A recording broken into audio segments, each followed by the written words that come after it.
Mais Bien. Daniel Marianne, secrétaire de la commission de surveillance. J'étais effectivement donc à cette réunion du préfet. Ce qui m'a paru intéressant, c'est qu'il y a eu un langage clair, sans langue de bois.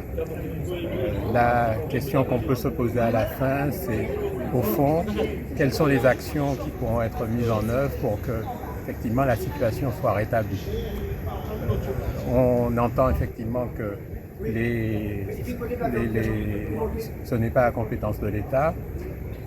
On comprend effectivement que l'État participe très largement dans le financement des investissements et même du fonctionnement. Mais au-delà de ça, on ne voit pas encore les impacts que ça peut avoir sur la clientèle. Et en particulier, quels bénéfices, nous, usagers de l'eau et de l'assainissement, nous tirons effectivement des investissements qui ont pu être faits jusqu'à présent. Et ce qu'on comprend aussi, c'est que les investissements qui sont faits ne sont pas encore suffisants. Le préfet a parlé d'un plan avec 3 volets. On est d'accord effectivement sur le principe de ces 3 volets, qui sont d'abord la réparation de fuite, deuxièmement